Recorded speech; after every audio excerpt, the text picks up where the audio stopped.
Hello! Oh, we've made it to another Friday. I don't know about you, but the weekends are actually starting to feel like weekends again rather than just one day blurring into the next. So, this week has been creatures from the depths, from the sea. We've had the Selkie seal folk, we've had a terrible sea serpent in the form of the master stourworm, and of course we've had mermaids. And today's story, the last one this week, it's one that's a little bit special to me. When I was much younger, back in the early 80s, after my parents had read to me before I went to bed, they would also sing. And when it was my mum who read to me, she would sing Jesus Bids Us Shine. But when it was my dad, he would sing the song of the Lambton Worm. Now, I was thinking of giving you a rendition of it myself, but I've decided to spare you that. But this story is the one of the Lambton Worm. So I very much hope you enjoy it, and I hope you have a great weekend. If you keep an eye out on the channel over the weekend, it will be popping up what kind of stories are coming up next week. As you can see, Grendel is absolutely thrilled about this. So keep an eye on the channel over the weekend, so you know what's coming next week, and please subscribe so you don't miss out on anything, and I will hopefully see you all soon. Until then, stay safe, and like I said, have a great weekend. Bye for now. Young John Lambton was a bit of a rogue and a tearaway. He was heir to Castle Lambton on the River Wear, and he was meant to be learning how to be a lord, but his father despaired. He didn't seem to have any interest in such things. He was more interested in, hunting and poaching and, partying, really, than learning how to be a lord. And on a Sunday, when everyone else went to church to worship, John Lambton would instead go fishing in the River Wear. And it was one Sunday, while he was sitting with his line out, finally he caught something. And he caught something big. Well, it felt like that anyway. Certainly putting up a fight. Maybe it was a nice trout or even a sea salmon. And eventually he won the battle, and he pulled his catch onto the shore, and he looked down at it. It wasn't a fish. Young Lambton didn't really know what it was. He knew it was ugly. It was the length of his arm, black and slimy, covered in scales, with a huge gnashing mouth full of needle-sharp teeth and 9 holes on either side of its mouth. Ugh. Well, Lambton bent down to pick it up and throw it back when, "You can't throw it back," it's a voice from behind him. He turned round to see an old man, crooked back, standing there smiling at him. "It's your responsibility. You caught it." Well, John Lambton didn't know what to make of this, but he was a little bit shaken, so he picked it up, took it home. He was passing a well on the way home, and he looked around. There was no sign of the old man, so he chucked the thing down there into the dark. It had splashed at the bottom, made his way home. But he was a little bit wary, a little bit shaken after this episode, and everyone noticed that, much to certainly his father's pleasure, a change come over young Lambton. He started to take notice of what he should be doing as a young lord. He started to learn the ways of his inheritance. He even started going to church on a Sunday. And when war came to the Holy Lands, young John Lambton went off to fight, to become a knight. But while he was away, that thing that he'd caught, that he'd thrown down the well, grew, became bigger, stronger, till the well could no longer contain it, and one night it burst forth and slithered across the land, devouring sheep and cattle, and just before the sun rose it wound itself 3 times around a hill. When the people woke up, they found the land ravaged.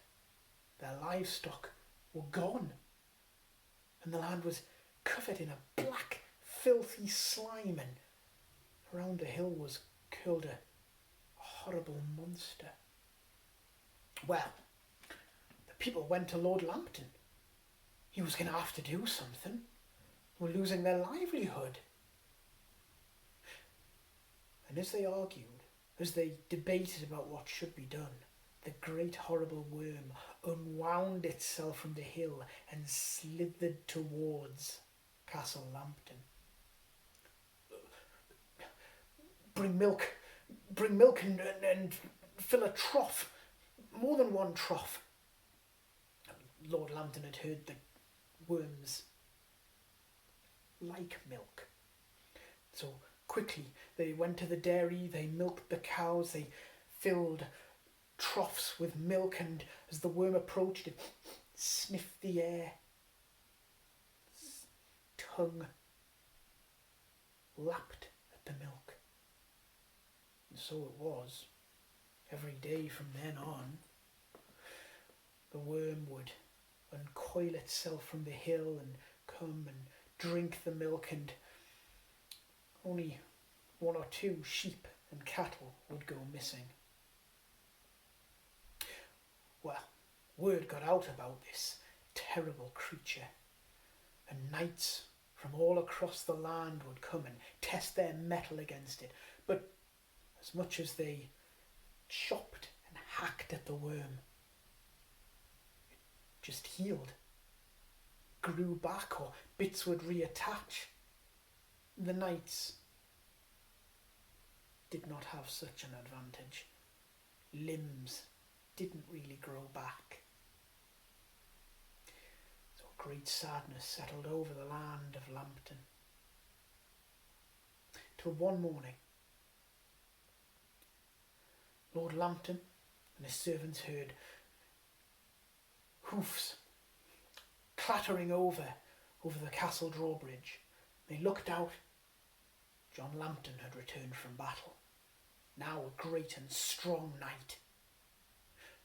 But he wondered why there was such sadness in the land. His father took him to one side and explained about the great, terrible worm. Sir Lambton, the knight, listened. He realised what it was. He was responsible for this horrible thing. He swore to his father would rid the land of this monster. Well, instead of going straight into battle, young Lambton went to see a wise woman. "This is your fault," she said. "You must rid the land of this curse. But first, go to the blacksmith. Have him remould your armour. Cover it in metal spikes. Only then can you defeat the worm. Don't fight it on the land. Lure it into the river, where the current flows fastest. You'll see what I mean. But even after you've done this, even after you have won, you must kill the first living thing that you see. Otherwise the curse will lie upon your family, and no Lambton will die in peace."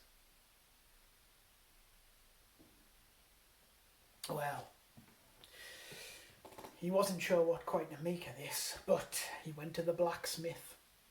He had his armour reforged, covered in spikes. He went to his father and he told him what the wise woman had said. That when he had defeated the worm, he would blow upon his bugle 3 times. And at that point, his father must release the hounds, and he would slay the first one that he saw, break the curse. Well, Lord Lambton was confused by this, but he agreed that's what he would do. He would listen for the bugle call. Oh, he hoped his son would do it. Sir Lambton, in his newly spiked armour, strode down into the fast-flowing River Wear, and he shouted and he called for the worm, clattering his sword against the rocks. Eventually, the worm lifted its head, lazily uncoiled itself, and slithered down into the river. It approached young Sir Lambton, reared up, coiled itself around him. Young Sir Lambton saw the wisdom of the woman's words almost immediately. The spikes on his armour cut into the worm's flesh. It reared back in pain and anger. He looked down the young knight, its head bobbing from side to side, and so they were engaged in battle. Young Lambton stepping forward, slashing at the worm rearing back until young Lambton saw his chance. The worm reared up, its neck undefended. He leapt forward, and with one mighty swing of his sword, cleaved the head from the worm. It fell into the river, and before it could grow back, before it could reattach onto the worm's body, the fast-flowing current carried the head and body away and out to sea. The worm could not heal. Its head could not rejoin its body. The land was free of this terrible monster. Well, upon his victory, Sir Lambton took the bugle, blew upon it 3 times all across the land. People heard. They knew that their champion had won. Lord Lambton was so happy, so overjoyed that the monster was gone, he completely forgot about his son's instructions to release the dogs. Instead, he ran down to see his son striding triumphantly back. No. Sir Lambton saw his father. It was only then that the servants remembered the instructions and let loose the castle dogs. As they ran down to Sir Lambton, he slew the first one he saw, but it's no good. It's not the first living thing that young Sir John had seen. And for 9 generations thereafter, despite his victory against the horrible Lambton worm, no Lambton died peacefully. Some died in hunting accidents, some died in war. One Lambton, who confined to bed with a terrible illness, despite being in absolute agony, would not die until they eventually lifted him from his deathbed, put him upon the cold floor, and then death took him. And so it was.